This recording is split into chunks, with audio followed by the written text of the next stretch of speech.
Hello दोस्तों, कैसे हैं आप? आशा करता हूँ आप अच्छे होंगे। देखिए, अभी तक जो गीता में श्री कृष्ण और अर्जुन का वार्तालाप चल रहा है, जिसको कि धृतराष्ट्र अपने कमरे में बैठे हुए लाइव टेलीकास्ट संजय से करवा रहे हैं। तो आमने सामने की सेनाएं सब सुसज्जित हो चुकी है, अपने मोर्चे संभाल लिए हैं। तो उसके आगे का जो वर्णन है, तो वो अर्जुन जो है उनको कह रहे हैं कि मेरे रथ को दोनों सेनाओं के बीच में लेकर चलो। वे देखना चाह रहे हैं, एक बार निहारना चाह रहे हैं कि जो उनके सगे संबंधी हैं, जो उनके भी सगे संबंधी हैं, उनके रिलेशन में या अड़ोसी पड़ोसी राजाओं, उन सबको एक बार देखना चाह रहे हैं। तो वहाँ का वर्णन है, तो सुनिए इसके बारे में। अथ व्यवस्थितान् दृष्टा धार्तराष्ट्राङ्किपिधवजः पर्वते शस्त्रसम्पाते धनुरुदम्ये पाण्डवा। ऋषिकेश तथा वाक्यामिदमाह महीपते। अर्जुन उवाच सेनयोरुभयोर्मध्ये रथं स्थापयमे अच्युत यावदेता निरीक्षे योद्धुकामनावस्थितान् कर्मया सह योद्धवैमेस्मिन् रणसमुद्यमे योत्सवे मानानवेक्ष्यं य एतेव समागता धार्तराष्ट्रस्य दुर्बुद्धेर्दुप्रियेचि की सर्वे। हे राजन, इसके बाद कपिध्वज अर्जुन ने मोर्चा बांधकर डटे हुए धृतराष्ट्र संबंधियों को देखकर उस शस्त्र चलाने की तैयारी के समय धनुष उठाकर ऋषिकेश श्री कृष्ण महाराज से यह वचन कहा, हे अच्युत, मेरे रथ को दोनों सेनाओं के बीच में खड़ा कीजिए, और जब तक मैं युद्ध अक्षेत्र में डटे हुए युद्ध के अभिलाषी इन विपक्षी योद्धाओं को भली प्रकार देख लूं कि इस युद्ध रूपी व्यापार में मुझे किन किन के साथ युद्ध करना योग्य है, तब तक उसे खड़ा रखिए। दुर्बुद्धि दुर्योधन का युद्ध में हित चाहने वाले जो ये राजा लोग इस सेना में आए हैं, इन युद्ध करने वालों को मैं देखना चाहता हूँ। अर्जुन का इस प्रकार कहना स्वाभाविक है। मान लो तुम्हें ही अपने पितामह भाइयों और किसी रिश्तेदारों के साथ युद्ध करना पड़ जाए, उनका वध भी करना पड़ जाए, तुम्हारा एक बार तो हृदय कांप ही जाएगा। यदि ईश्वर ने हृदय दिया है, बुद्धि दी है और कुछ स्वच्छ एवं निष्पक्ष चिंतन का अभ्यास है, तो ऐसी स्थिति हो जाना स्वाभाविक है। युद्ध में खड़े तो युधिष्ठिर भी थे, जिन्हें धर्म का अवतार कहते हैं। भीम आदि भी राजागण सगे संबंधी खड़े थे। ऐसा विचार किसी को नहीं आया, अर्जुन को ही क्यों आया? और सारी महाभारत अर्जुन के चारों ओर ही क्यों घूमती है? उसका कारण था कि अर्जुन विवेकशील और स्वच्छ चिंतन का स्वामी है। सत्य बोलने के लिए अधिक विवेकी की आवश्यकता नहीं होती, विवेक की आवश्यकता होती है उसकी विवेचना करने में। वरना भीम के अंदर इतनी ताकत थी कि वो अकेला भी पूरे महाभारत को लड़ सकता था, लेकिन अर्जुन के अंदर विवेक, शांति, धैर्य सब कुछ मौजूद था। तो इसलिए यह महाभारत अर्जुन के इर्द गिर्द ही घूमता है। तो संजय कह रहे हैं, एव मुक्तो ऋषिकेशो गुडाकेशन भारत सेनयोरुभयो मर्दये स्थापिता रथो तत्तमम् भीष्म द्रोण प्रमुखते सर्वेशा च मही इक्षिताम् उवाच पात्र पश्यतान् समवेतान् कुरुनिति।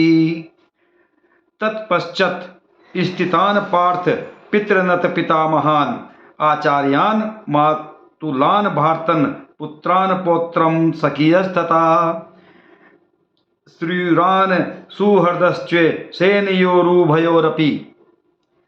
ये संजय कह रहे हैं कि हे धृतराष्ट्र, अर्जुन द्वारा इस प्रकार कहे गए महाराज श्री कृष्ण के ने दोनों सेनाओं के बीच में भीष्म और द्रोणाचार्य के सामने तथा संपूर्ण राजाओं के सामने उत्तम रथ को खड़ा करके इस प्रकार कहा, हे पार्थ, युद्ध के लिए जुटे हुए इन कौरवों को देख। इसके बाद प्रथा पुत्र अर्जुन ने उन दोनों ही सेनाओं में स्थित ताऊ चाचों को, दादा परदादाओं को, गुरु मामों भाइयों, पुत्रों पोत्रों तथा मित्रों ससुरों और सुहृदयों को भी देखा।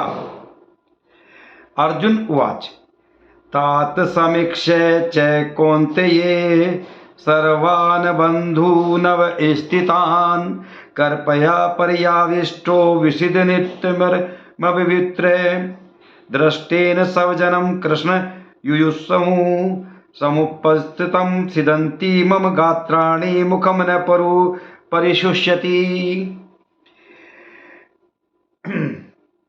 अर्जुन अत्यंत करुणा से युक्त होकर शोक करते हुए यह वचन बोले, हे कृष्ण, युद्ध क्षेत्र में डटे हुए युद्ध के अभिलाषी इन स्वजन समुदाय को देखकर मेरे अंग शिथिल हुए जा रहे हैं और मुख सूखा जा रहा है तथा मेरे शरीर में कंपन और रोमांच हो रहा है। इस युद्ध में दो प्रकार के लोग हैं, एक दुर्योधन के जैसे जिनके अंदर युद्ध भरा हुआ है, जिनके रोम रोम में युद्ध छाया हुआ है, जिनके अंदर युद्ध भरा होता है, उन्हें हर समय क्रोध आता है। इस चीज को अपने ऊपर भी लागू कर लेना। अगर आपको क्रोध आता है तो आपका मन करता है कि मैं इसको, मतलब किसी का अहित नहीं सोचेंगे आप सोचेंगे कि ये मेरे से अच्छा क्यों है, इसका कुछ नुकसान पहुंचा दूं। मतलब ये भी एक युद्ध रूपी ही आपकी मानसिकता बन जाती है। ठीक है। दूसरी प्रकार के लोग हैं अर्जुन जैसे, जिनके अंदर युद्ध नहीं है, विवेक है, इसलिए वह अंधा नहीं है। गुस्से में आदमी अंधा हो जाता है, उसे कुछ नहीं दिखाई देता। ठीक है। और इसकी इच्छा क्या है, युद्ध से पूर्व शत्रु का निरीक्षण करना आवश्यक है। उससे पता लगता है कि इस परिस्थिति में हम कहाँ खड़े हैं, हमारी क्या स्थिति है। विपक्ष के बल का अनुमान भी लग जाता है। युद्ध के समय इतना संयम वही बरत सकता है जिसके अंदर युद्ध न हो। अभी ये जब पहलगाम की घटना हुई है, इसको सब कह रहे हैं कि अब तक ये कर देना चाहिए था, ये कर देना चाहिए था, लेकिन सब परिस्थितियों को भांपकर तब युद्ध किया जाता है, न कि अंधा बनकर नहीं। इसके लिए सुनियोजित तरीके से पूरी बैठक, पूरी मीटिंग करके, पूरा एरिया देख करके कहाँ से क्या हो सकता है, तभी युद्ध किया जाता है। वरना अंधेपन में ऐसे थोड़ा, ऐसे तो कोई भी राज चलता है, अरे यार इन्होंने क्या किया, अब तक तो ये कर देना चाहते हैं, वो कर देना चाहिए था। इसके लिए संयम आवश्यक है।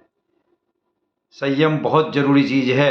अपनी जिंदगी में भी अगर आप संयम बरतेंगे और धैर्य रखेंगे, अपनी इच्छाओं को कम करेंगे, तो कोई भी आपको मात नहीं दे सकता। तो इसके बाद का आगे का वर्णन है, वे ये सुश्र शरीरे में रोमहर्षत जायते गांडीव संसर्ते हस्तात तवच्चेत परिदयते न च शक्नो वयमास्तु भर्मतीव च मे मनः निम्मितानि च पश्यामि विपरीतानि केशवा न च श्रेयो अनुस्पश्यामि हत्वा स्वजन माहते न का गते विजय कृष्ण न च राज्य सुखानि च की नो राज्येन गोविंद की भोगर जीवितेन वा ये सामर्थ कांगी अक्षते नो राज्य भोगा सुखानि च न त इमेव स्थिता युद्धे प्राणास्तक्वा धनानि च आचार्य पितर पुता अस्तवे च मई पितामह। हाथ में गांडीव धनुष गिर रहा है और त्वचा भी बहुत जल रही है तथा मेरा मन भ्रमित हो रहा है, इसलिए मैं खड़े रहने में भी समर्थ नहीं हूँ। हे केशव, मैं लक्षणों को भी विपरीत ही देख रहा हूँ तथा युद्ध में स्वजन समुदाय को मारकर कल्याण भी नहीं देखता हूँ। हे कृष्ण, मैं न तो विजय चाहता हूँ और न ही राज्य तथा सुखों को। हे गोविंद, हमें ऐसे राज्य से क्या प्रलोभन है अथवा ऐसे भोगों से और जीवन से भी क्या लाभ है। हमें जिनके लिए राज्य भोग और सुखादि अभिष्ट है वे ही ये सब धन और जीवन की आशा को त्याग कर युद्ध में खड़े हैं। गुरुजन, ताऊ, चाचे, लड़के और उसी प्रकार दादे, मामे, ससुर, पौत्र, साले तथा और भी संबंधी लोग हैं। अर्जुन का इस प्रकार विषादग्रस्त होना स्वाभाविक है, क्योंकि अर्जुन के ऊपर युद्ध थोपा जा रहा है और दुर्योधन युद्ध के लिए लालायित हैं। तो अर्जुन अपने धैर्य के अनुकूल, उसको अब तक भी यह है कि ये युद्ध टल जाए, क्योंकि उसको सब ये रिलेशन में दिख रहे हैं कि सब अपने हैं, लेकिन अच्छाई और बुराई में बुराई के साथ हैं, इसलिए युद्ध तो करना ही पड़ेगा। इसलिए भी नहीं कि इतनी हिंसा हो जाएगी। अर्जुन ऐसे सैकड़ों युद्ध लड़ चुका था, पता नहीं कितने सिर काटे थे, परंतु इस युद्ध में उसकी त्वचा जलने लगी, अंग शिथिल हो गए, यहां तक कि धनुष गिर गया। और इतनी शक्ति भी अर्जुन में नहीं रही कि वह खड़ा भी रह सके। उसकी इस दशा का मूल कारण उसके अपने थे।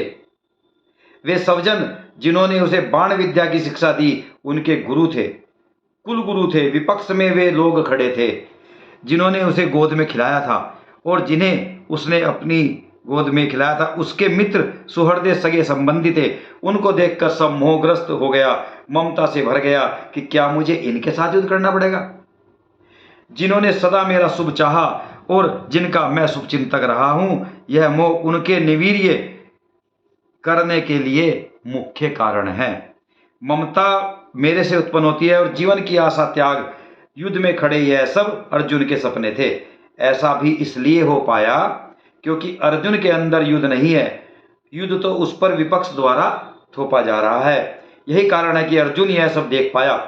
यदि अर्जुन के अंदर भी युद्ध होता तो वह भी अंधा हो गया होता और बिना किसी विचार के युद्ध में कूद पड़ता। गीता न लिखी जाती, केवल महाभारत जैसी ऐतिहासिक पुस्तक ही लिखी गई होती। अर्जुन के इस शांत और विचारशील मन स्थिति के कारण ही गीता जैसा ज्ञान कृष्ण द्वारा उद्भव हो सका। अर्जुन ने कृष्ण को प्रश्नों की खूंटी दी जिस पर भगवान ने अपने उत्तर दिए। एक और महत्वपूर्ण है कि अर्जुन कहता है कि जिसके लिए मैं युद्ध कर रहा हूं, जब वे ही नहीं रहेंगे तो इस राज्य सुख का मैं क्या करूंगा। असल में आदमी सुख भी अर्जित करता है तो अपने लिए कम, अपनों के लिए ज़्यादा करता है। आप भी मकान बनाते हैं, धन कमाते हैं, अपनों के लिए अधिक, अपने लिए कम। हम चाहते हैं कि जो हमारे अपने हैं वे सुख से रहें। मित्र या स्वजन तो अपने होते ही हैं, शत्रु भी अपने पराये होते हैं। आप केवल अपने ही शत्रुओं की ईर्ष्या से जलना चाहते हैं, आपको दूसरों के शत्रुओं को जलाने की कभी चिंता नहीं होगी। आप यही चाहेंगे कि मैं इतना ऐश्वर्यवान हो जाऊं कि मेरे शत्रु जलें, कष्ट भोगें। अर्जुन भी यही कह और कर रहा है कि जिनके लिए आज तक मैंने युद्ध किया, अब वे ही अपने प्राणों की इच्छा त्यागें, मेरे सामने युद्ध के लिए खड़े हैं। जब ये ही नहीं रहेंगे तो मेरी इस विजय का अर्थ ही क्या रह जाएगा। मेरी जीत को देखकर जलने वाले ही नहीं रहेंगे तो ऐसी जीत का अर्थ क्या रह जाएगा। फिर अपने ही दोनों हाथों में लड़ाऊं और जीतने की आशा करूं। जीतेगा कोई नहीं, इस लड़ाई में हार सुनिश्चित है। यह निषाद अर्जुन को खाए जा रहा था। अर्जुन अहिंसक नहीं हो गया है, वह युद्ध की व्यर्थता को देख रहा है। इस युद्ध में जीत किसी की नहीं है। जिस युद्ध की निष्पत्ति हार हो उसके लड़ने का अर्थ क्या रह जाता है। अर्जुन इस युद्ध में किसी हित को न देखता हुआ अपनों के मोह से ग्रसित निर्जीव सा हो गया। अर्जुन इतना बलशाली और एक क्षण में इतना निर्बल कि रथ में खड़े रहने में भी असमर्थ है। ऐसा ही अर्जुन के साथ वह थोड़े समय में ही बीमार नहीं हो गया जो रथ में बैठे रहने में भी असमर्थ हो गया। मोह और विषाद के कारण उनका मन संकुचित हो गया, मन निर्वीर्य हो गया और उसी अनुपात में उसका शरीर भी निर्बल हो गया। अर्जुन को अनिष्ट का भय तो था, प्राणों का भय उसको नहीं हो सकता था। मातुला सर्वसूरा पौत्रा श्याला संबंधी हस्तता एतार्थ हंतुमिच्छानि धनियो अपि मधुसूदन। अपि त्रैलोक्य राजस्य हेतो किन्नु मही कृते निहत्य धार्तराष्ट्रान् का प्रीति सज्जा जनार्दन पापमेवा सर्देदस्यान् हत्वेतानाततायिन तस्या नार्या वयं हन्तु राष्ट्र धार्तराष्ट्रान् सौबान्धवान् सवजन की कथय हत्वा सुखिम स्वाम। हे मधुसूदन, मुझे मारने पर भी अथवा तीनों लोकों के राज्य के लिए भी मैं इसको मारना नहीं चाहता, फिर पृथ्वी के लिए तो कहना ही क्या है। हे जनार्दन, धृतराष्ट्र के पुत्रों को मारकर हमें क्या प्रसन्नता होगी, इन आतताइयों को मारकर तो हमें पाप ही लगेगा। एव हे माधव, अपने ही बांधव धृतराष्ट्र के पुत्रों को मारने के लिए हम योग्य नहीं हैं, क्योंकि हम अपने ही कुटुंब को मारकर हम कैसे सुखी होंगे। अर्जुन इतना विवादग्रस्त हो गया कि वह द्विधा में पड़ गया। वह निर्णय नहीं कर पा रहा है कि क्या ठीक है क्या नहीं। वह इन्हें मारना भी नहीं चाहता, परंतु धृतराष्ट्र पुष्टों के दुष्कर्मों से खिन्न भी है। यही कारण है कि अर्जुन ने उन्हें आतताई कहा। साथ ही वह यह भी कह रहा है कि इन आतताइयों को मारकर हमें पाप ही लगेगा। यह बात सोचने जैसी है कि आखिर आतताइयों को मारने में पाप कैसे लगेगा। मनु की सामाजिक व्यवस्था के अनुसार तो आतताइयों को मारने में पाप नहीं लगता। इसका कारण है कि मनु की व्यवस्था में स्पष्ट है कि आतताई शत्रु होता है, परंतु यहाँ तो यह भी स्पष्ट नहीं है कि आतताई शत्रु है। तो ऐसी दशा में स्वस्थ चिंतन का स्वामी कोई भी व्यक्ति होगा, वह यही सोचेगा चाहे तीनों लोगों का राज्य मिल रहा हो, फिर भी इस पाप से बचो।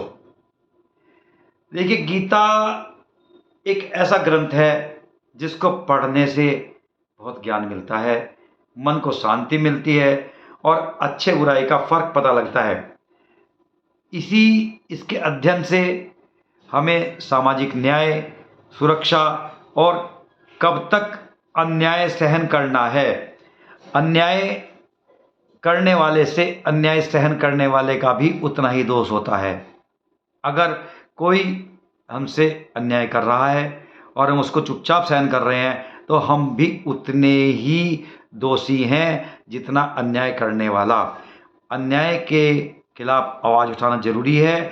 अगर अन्याय के खिलाफ हमारे क्रांतिकारी, हमारे पूर्वज ये आवाज़ ना उठाते, तो आज हमें इतनी बोलने की स्वतंत्रता और इतनी आज़ादी नहीं होती। हम आज़ाद हिंदुस्तान के अंदर सांस नहीं ले रहे होते, हम वही गुलामी कर रहे होते।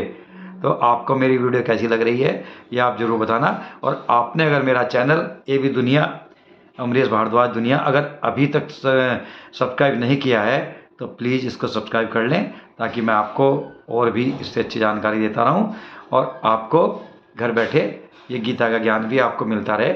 मेरा यही उद्देश्य है। Thank you.